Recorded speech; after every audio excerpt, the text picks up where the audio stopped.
I'm going to ask Catherine Wessinger if she could come up right now. Catherine spoke at the symposium yesterday at Bailiff. Catherine has helped 3 survivors, myself included, to write their autobiographies. She's also written books in her own right, which included chapters on Waco and what happened here. And she's also a good friend, so never let her go.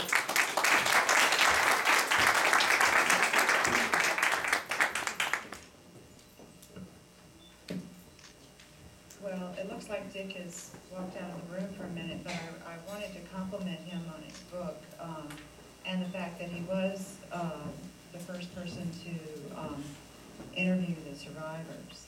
And I started my research by reading his book, and it's very informative. I was very moved by it, and the fact that he wrote his book directly led to my own research in part. Of course, I was very concerned about what happened, and that's, you know, my motivating reason for coming out here. And especially after I had the chance to meet the Branch Davidians, and I think it was in 2003, I was at Baylor, no, it was not 2003, it would have been probably 2002.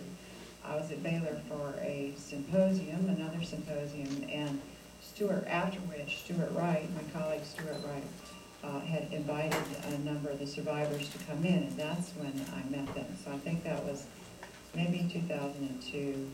And then, of course, I was out here for the memorial in 2003. And by that time, I had had an opportunity to meet with Clive and Sheila and Bonnie Haldeman and also Catherine Madison several times. So I felt like I was getting to know them. And when I was at the memorial in 2003 afterwards, I made a resolution that if they would allow me to interview them, I would endeavor to produce an autobiography for each one. And I want to stress, I'm not here to plug the books, but the books are out there on the table. But what I want to say is that the books are significant because they, through the lives of the individuals that I interviewed at great length, we learn about the history of the Branch Davidians. We learn about the events that happened in '92 and then especially in '93 through the eyes of these survivors who told me their stories. And especially in Clive's book, there's a whole chapter on Branch Davidian theology, with, like they told Dick Revis when he started talking with him, Branch Davidian theology is very complex. It is not conveyed in a sound bite. And Clive spent a great deal of time explaining Branch Davidian theology to me, and I mean, Clive his book is the latest one. It came out in this last year, and of course, everything in the book Clive proofread and corrected, and so it is his words. I'll also say that in all 3 of the autobiographies, one for Bonnie Haldeman, one for Sheila Martin, and one for Clive, there are extensive endnotes added to the back, and that's so the voice of the survivors are in the text. It's their story told in their own words, but I've added as much information as I had at that particular point in time about the events in '93. So if you're interested in all that, you should turn to the back and read the endnotes also, as well as their stories.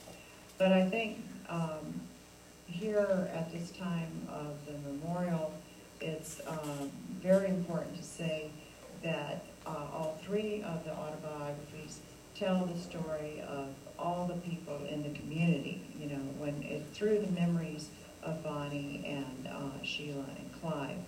And so you're not just learning about their life stories, you're learning about the lives of all the people I know them by name now. I know what they looked like back then.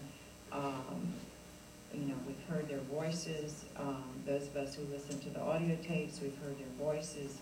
And so we really know these people who are no longer here with us.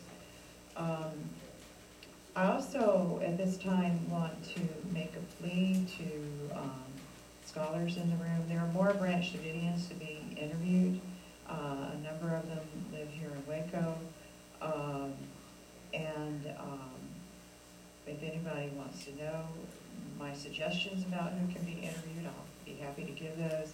But I also want to make a plea to the survivors here in the room that it's important to record your stories somehow, you know, in a published book, up on a blog, maybe on a website, even if you write something down and put it in an archive. There are a lot of ways to preserve your stories for people in the future who are interested. Clive's kind of stepped out of the room. I wanted to hand the microphone back to him. Oh, there he is. But before I give the microphone back to him, I want to say that I'm interested in viewing the video of the press briefings. Back in '93, I was a working mother. My son was small, and honestly, I was not watching TV much back then. So I wasn't watching the press briefings. I know, you know, a number of you in here have cameras. I'm willing to bet that some of you might have been videotaping those press briefings.